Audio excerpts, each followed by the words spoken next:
Hey guys, this is Racing Games Channel. Welcome to episode 4 of Hidden Holidays. We are now reaching the end of the line. We got one more episode after this one. So for the second to final game, this is a game that I actually discovered for like really hit big on the internet. But me and Faye found this one on accident on the PlayStation 2. Welcome to a game as good as Gran Turismo 4 in terms of simulation racing and has a fantastic amount of gameplay. Yes, Konami. You don't usually see Konami when we're talking about a racing game, but we're talking about a pretty good one here. Today's game is a game called Enthusia, which is a game you've probably seen if you watch like Dustin Eden and all that kind of stuff. This game is incredible. Don't mind the weird graphics glitches. Enthusia. This game has absolutely no right to be as good as it is. So the way it works, if you've watched videos, we have a ranking system. So we're at like the end. Where am I exactly? So I'm ranking 28. So the way it works is you have 1,000 racers in the bottom left that'll tell you your ranking. You get my ranking points, and you see my enthusiast points. My enthusiast points are given to me by driving cleanly. If I smash into walls and stuff, I'll become exhausted and won't be able to drive the next race. This game has a fantastic selection of cars where... Ah, shit, did I just start the week in the Subaru? Shit. So you can see down here the number rating. You can see 2.4, 2.2, 1.8. The lower the rating, the harder the difficulty. So if we just swing into this event, you can see our car is the 1.5. Oh. We're gonna grab something. So... there's a huge selection of cars in this game. You have basically the exact, like all the reasons you would have liked to play Gran Turismo is absolutely in this game, and it's a very enjoyable experience. And better engine sounds in Gran Turismo too. It's been a hot minute since I played this game, so I gotta make sure.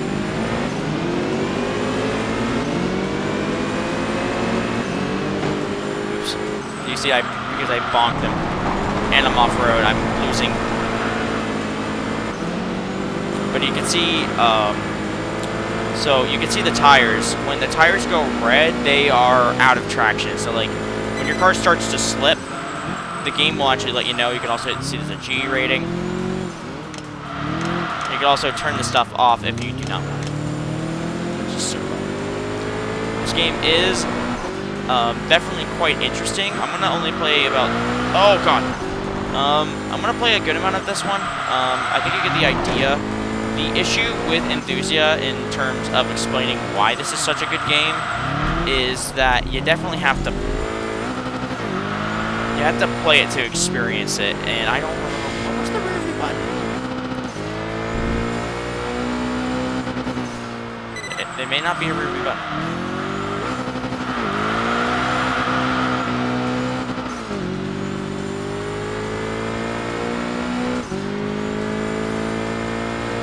Also, when you do more races... Oh, I just realized this is 6 laps.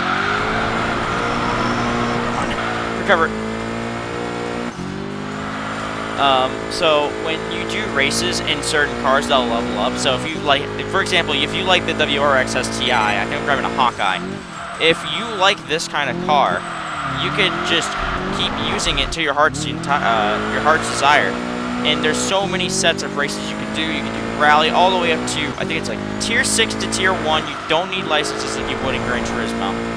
And as long as you have a car that you think can be compatible or be able to compete, you can bring in a car. If you want to bring in a Honda Odyssey minivan into a race with GTR Skylines, you are more than free to do so. Doesn't mean you'll win, but you're free to do so.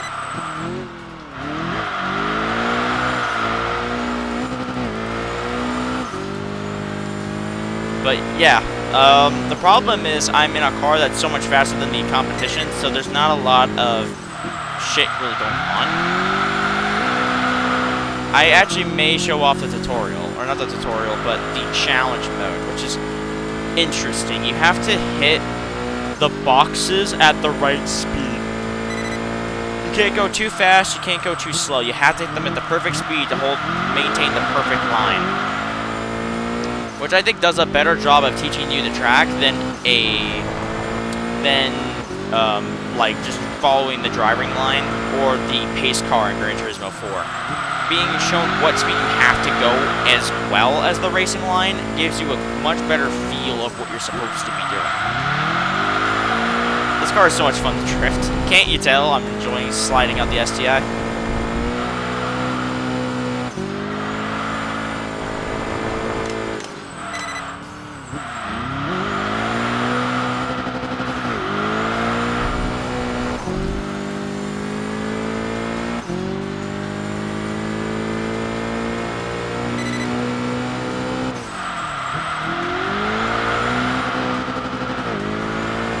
You don't have to use the e-brake. Also, e-brake is R1 for some weird reason.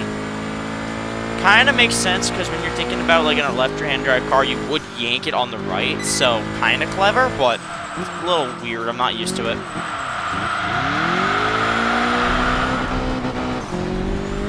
Annoyingly, it's actually gaining grip while we're trying to do this. Also, yeah, may I remind you, this game looks incredible for a game that came out in 2005 for the PlayStation 2. Near the Twilight years.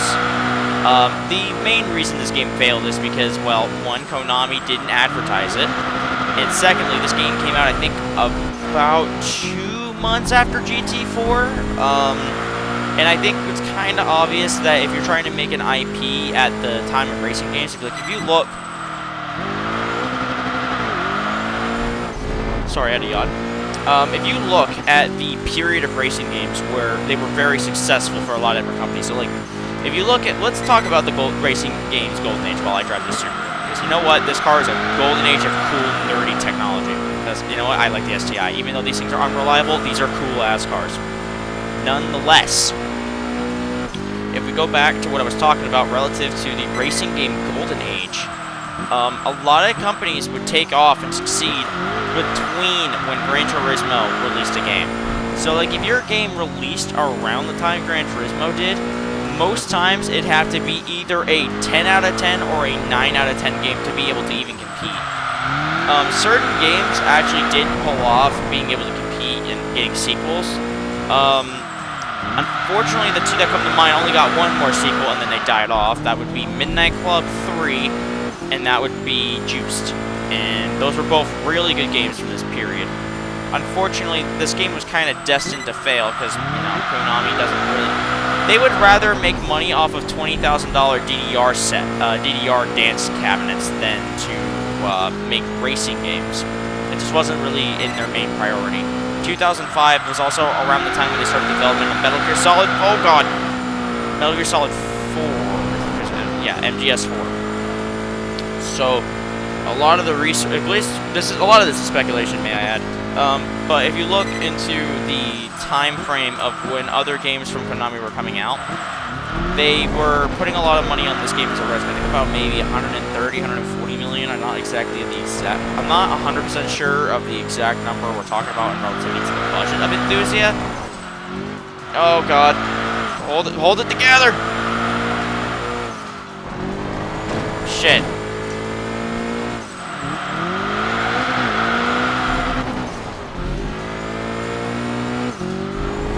This car does not like that turn. Can't blame it. I don't really like Tsukuba all that much. It's a great drift track, but it is not a track I would say, man, I really want to race it. Although every single racing game has it for some reason, and I do not exactly know why.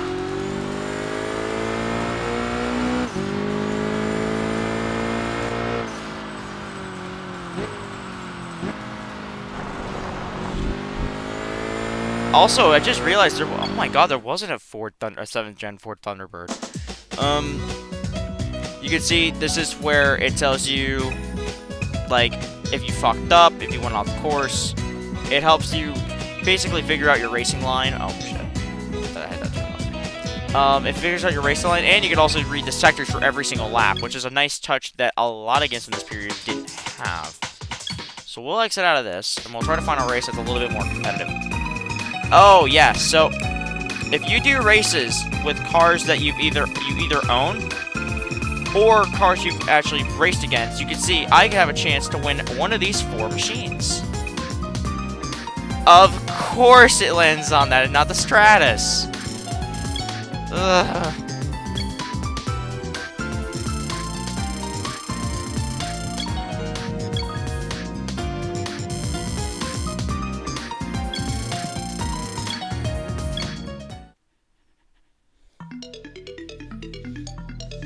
Alright, before we start joining races, let's take a look at some of the cars we got. So we go to search. Just list. Alright, so these are some of the cars I've got. I got 41 vehicles. So you can see there's a lot of interesting sets in here. We got the NSX Type S, the Mazda 787B, the Audi R8 race car, and the 2003 Audi R8 race car, the STI, Evo 7 GSR, R34 Spec 2 NUR, R33 V Spec, Evo 6 Tommy Makara, STI, which is, I think this is the Blob Eye, Alfa Romeo GT, I think this is just a GT, I don't remember what that one was, the S600, which, because you know, when I wanted to play a racing game, I want to drive a $120,000 V12 extremely heavy S-Class. Because this is a V12, you gotta remember, this is an S600. It's got the 5.5 liter V12. It's an unbelievably cool car in real life. You got the aero version of the M3 GTR. This is something I didn't expect. A SN95 New Edge Mach 1. One of the only racing games I can think of that even has this car. Z51 Corvette, so not the Z06, just the standard model. This car actually has this game has a very surprising amount of very normal cars.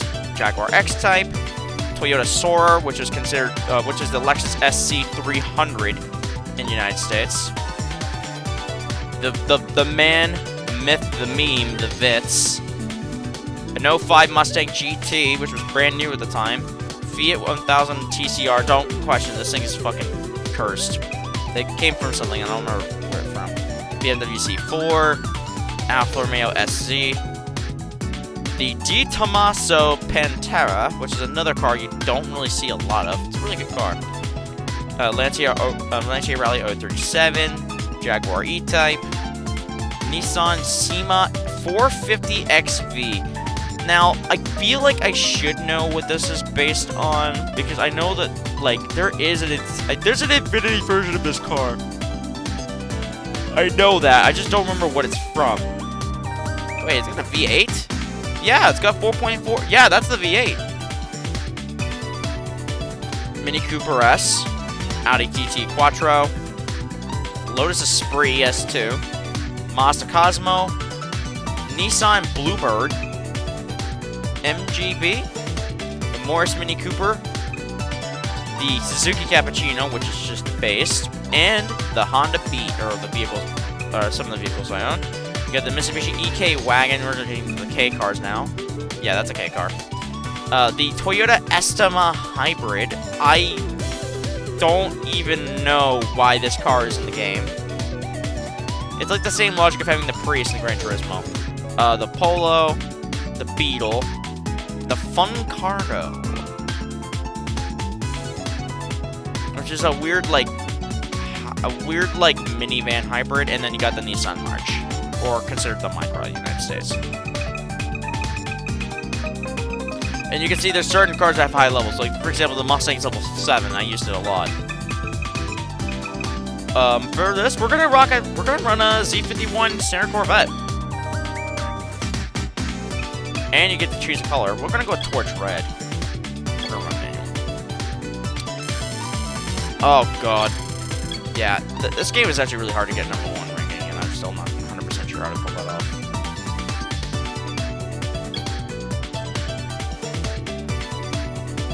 Alright, so, in the Corvette.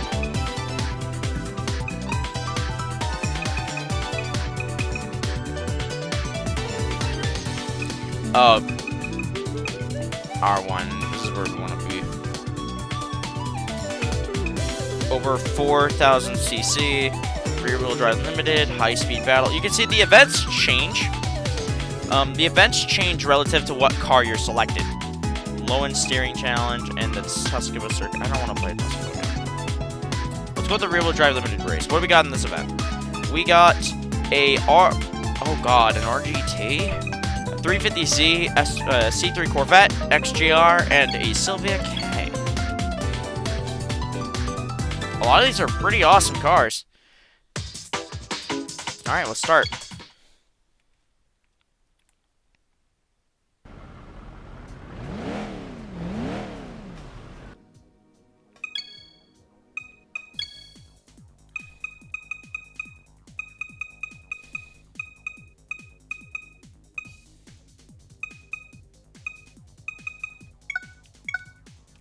Alright, let's go. Oh, shit.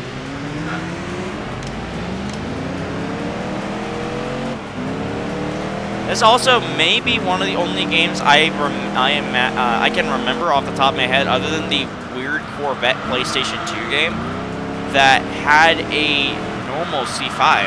Like, not the Z06 C5, just the C5. Not the C5R, not the Z06, just standard Z51, which is just a slightly higher end model. In the coupe form too, you can see that, or the hatchback form, you can see that that whole bit comes off the back with the glass, it all pops up. It actually makes it a quite practical car. Don't you love when I'm talking about a practicality of a sports car in a racing game, because they put so much attention to detail. She's still pretty nippy though. You get like weight reduction, handling, and performance upgrades the more you drive the car. That RGT is gonna be a problem.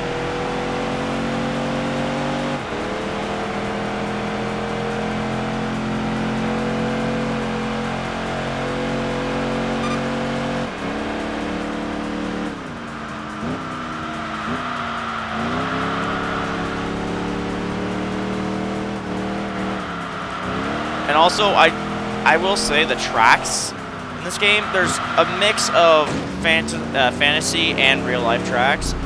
Playing fantasy tracks in this, I don't know why. Like, in cars like this, it gives me a heavy Need for Speed, like, high-stakes vibe. Oh my god. You can tell, and also this game has a lot of... Oh, shit. This game has a lot of realism built in, because you saw what happened. I slammed on the brakes, and the only way for me to turn was to light off the accelerator. That is based on real driving physics. The game will teach you kind of how vehicles work in the real world as well. It did spend enough time on its physics engine to get it pretty nailed, especially for 05, when I can definitively say that the physics in this game are dramatically better than Gran Turismo 4. Like, don't get me wrong, Gran Turismo 4 has more content, just in general. There's a lot more things to do in GT4. However, when you play Enthusia, I think you'll understand that oh my god. This is with traction control on, may I add. That when you're playing Enthusia, you'll start to get an appreciation for this game. Fuck you. And you removed my Enthu points.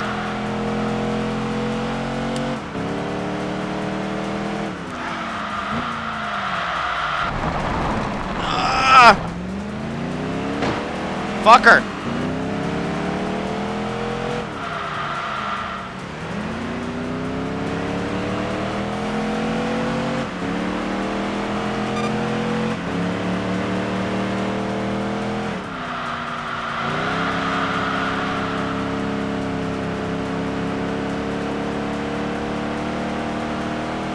Yeah, that RGT is wiping the fucking floor with me. Mostly because it's like a 500 horsepower car and I'm driving a fucking... Oh, shit!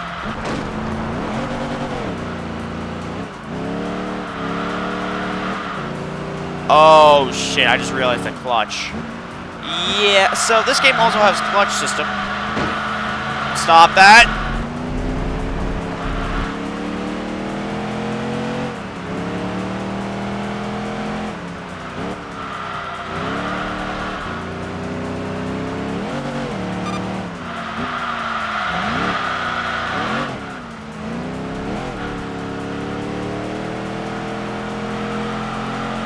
Well, the race is, at the very least, it's competitive. I'm not, like, flying away from the enemies. I'm having a decent battle with a fucking 350Z, which seems surprising that I'm almost losing to a 350Z and a fucking C5 Vet. But, you know, that'd be a thing.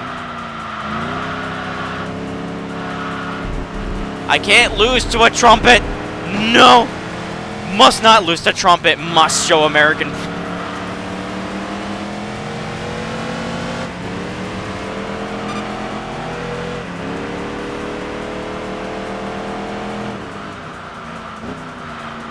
Oh, he's dead.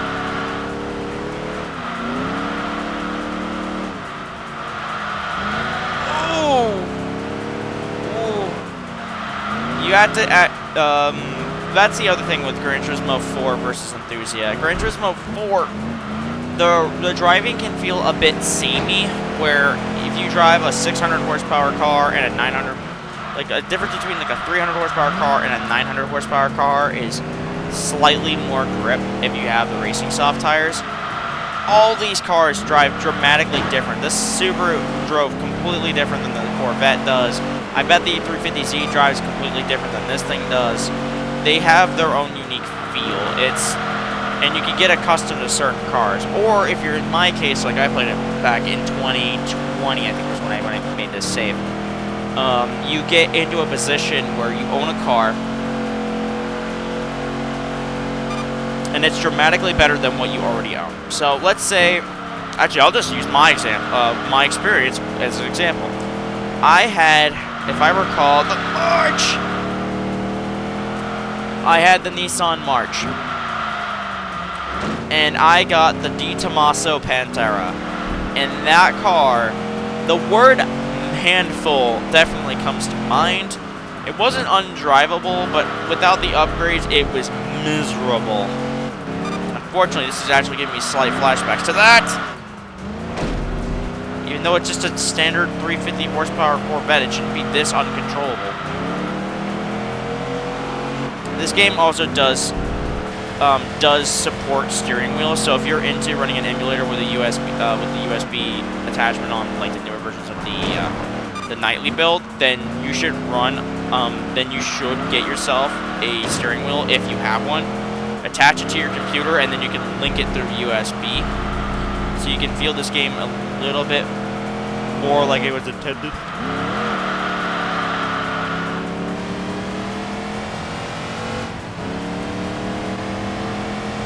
Man, 17 seconds slower than that RGT. Checks out. That car's got like 400 horsepower, and it's a little bit better in terms of maneuverability.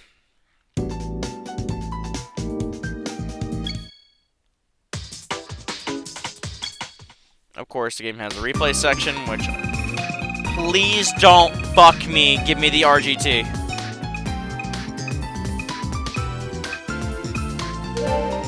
I'll take an R30 Z33 350Z. Hell yeah!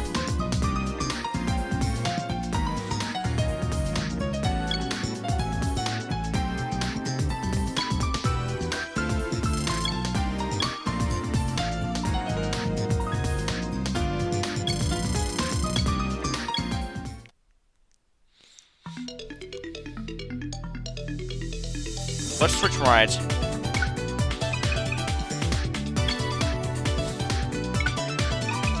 Oh yeah, you could actually change up your vehicle if you want to. So when you unlock upgrades for the car by just driving it more, you can see there's actually a very large selection of stuff you can modify to make the car feel a little bit better for you. Unfortunately, when you switch cars,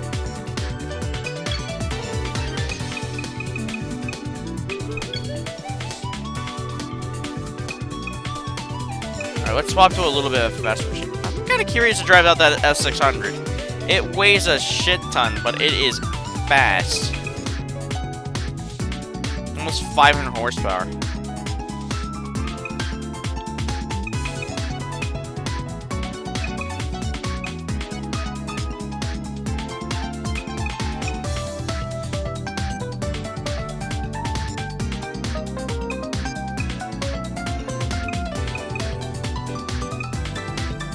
gonna rock the R8.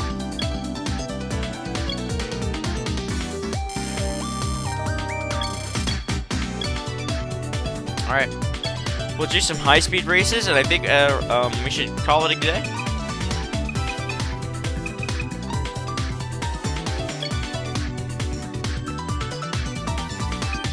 Yeah.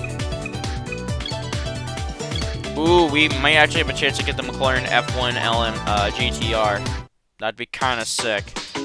And I think this one has the non-long tail variant of the GTR. I think that's the long tail.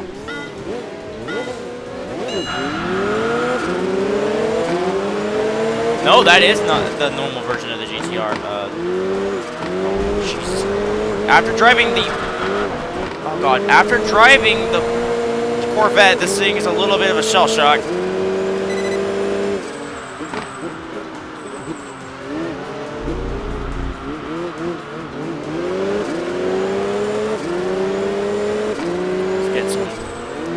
Distance, and now the cars feel insanely grippy with ridiculous amounts of downforce, yet they don't feel invincible.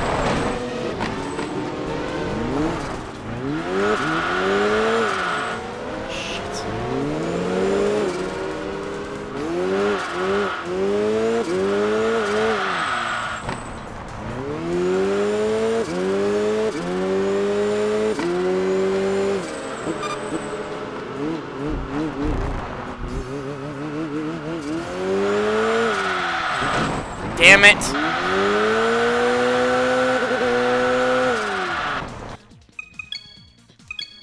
That was fucking embarrassing.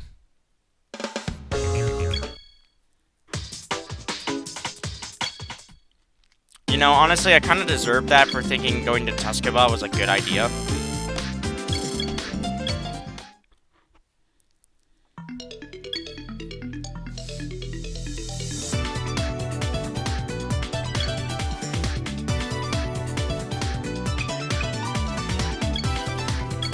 Let's do some mobile racing.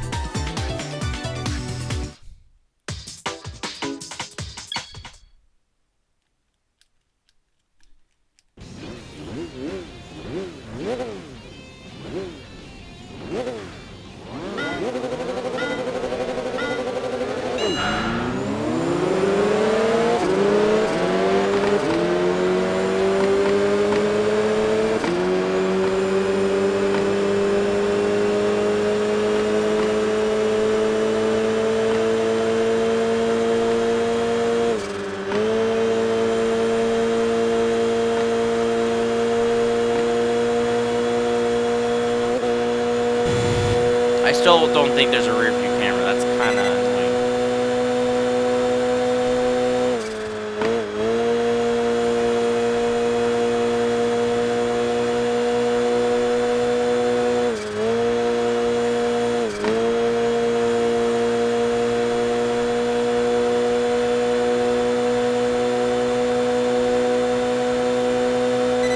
We're gonna blow the engine on the Audi. Let's go!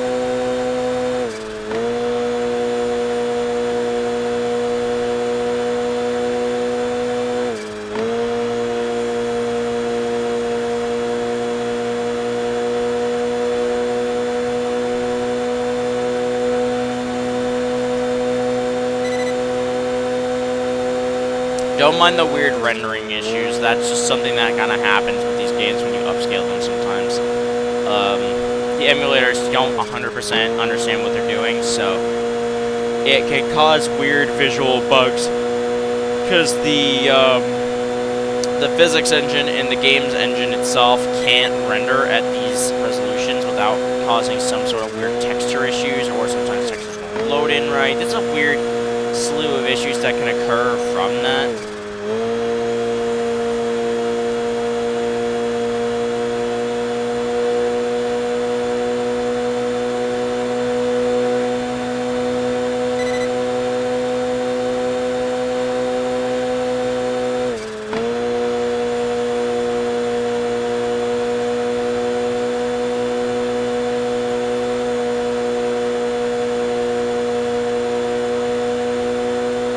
One of of them is staying on me, and I'm thinking it's the other RA.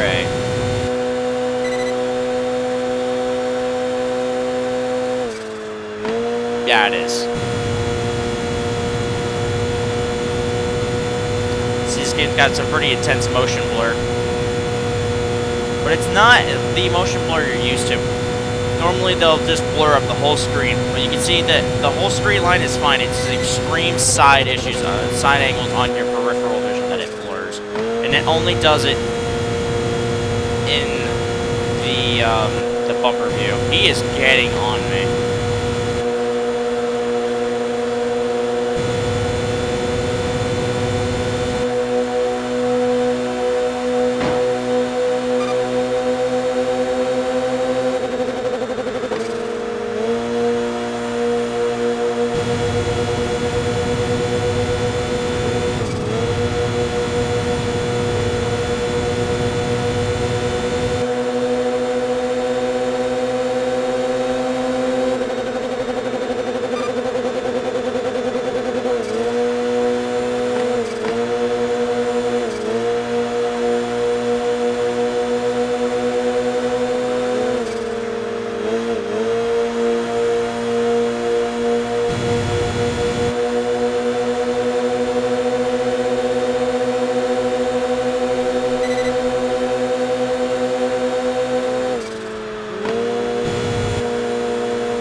You know, in retrospect, I probably should lengthen the gears a little bit on this R8, because if I'm in a literal dogfight with another R8 just because our top ends are matching, that's kind of a slight issue.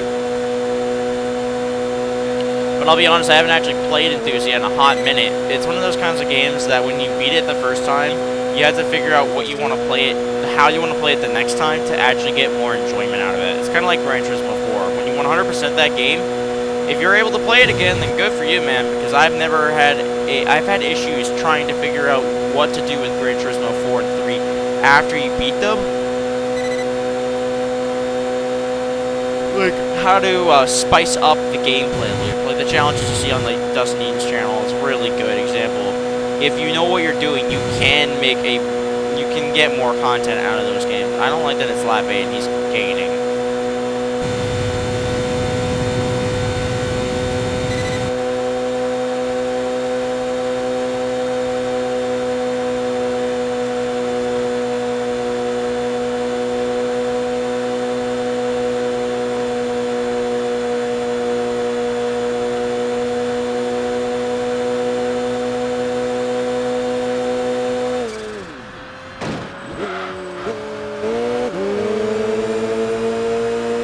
Alright. So hope we get that McLaren F1. That'd be an awesome way to end the end through life mode.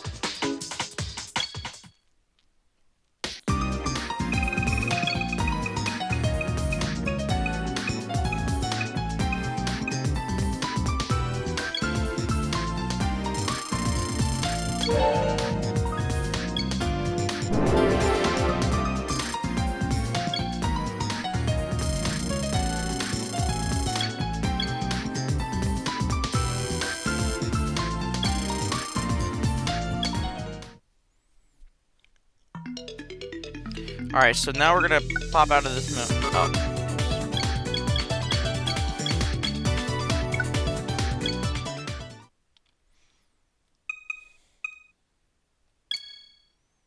If I recall, it was this mode.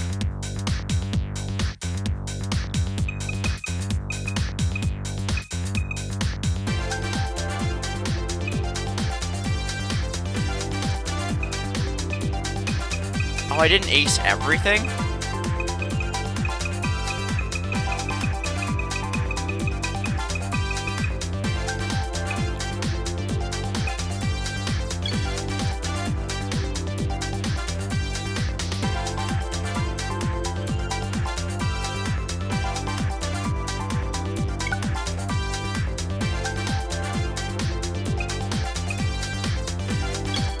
We'll go Pacific Gateway, because I think we drive a pretty fast car, 7-8 if I recall.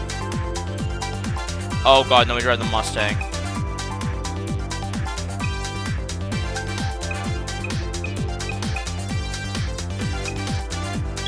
We'll do stage 1. So this is the driving revolution mode. This is the secondary mode. You see how these bars have a little bar?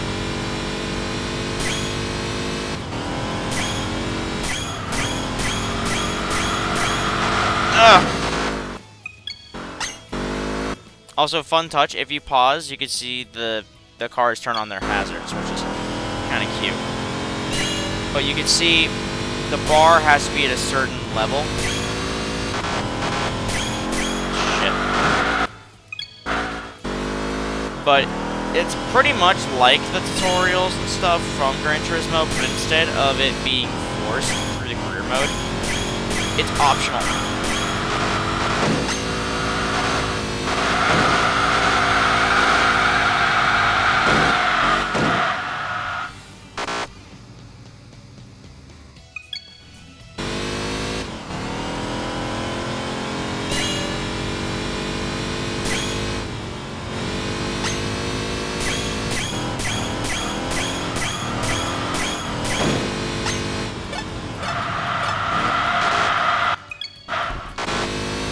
It's been a little bit, so I gotta remember how to play it.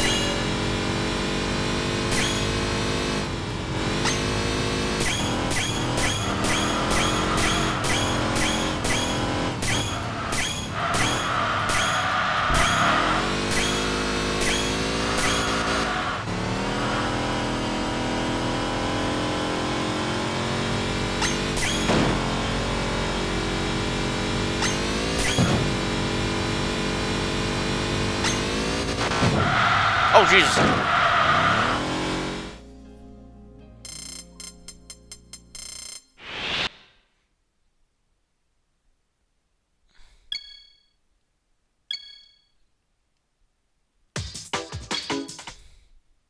Because I missed one.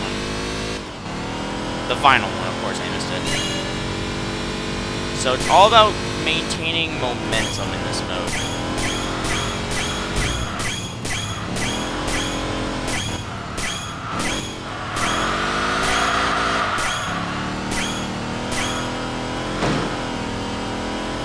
Of course, hitting the wall counts as a penalty, so you gotta be very careful.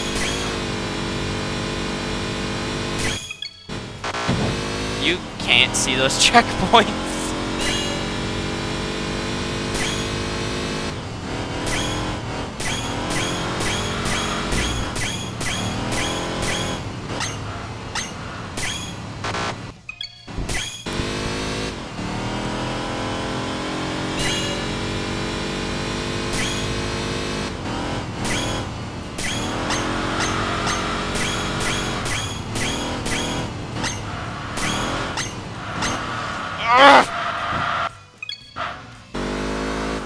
It is a Mustang, so I gotta be careful not driving into you know, into people on the sidewalk, but you know.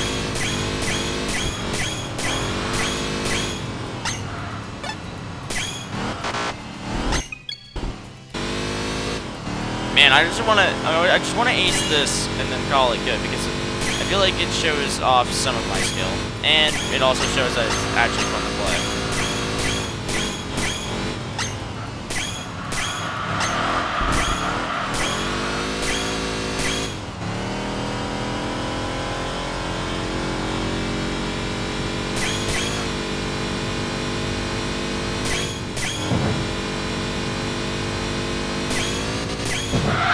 Whoa!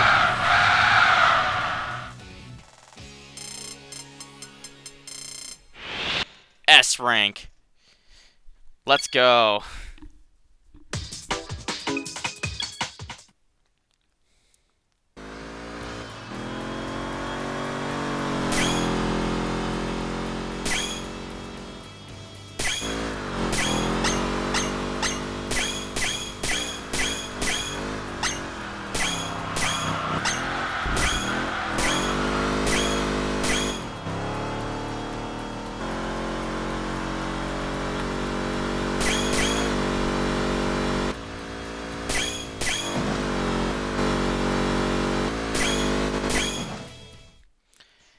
And I think that's a good place to leave off. I've shown off a lot of the gameplay, the Enthusia Life mode and the Driving Revolution mode. There is a time trial mode and some other stuff as well.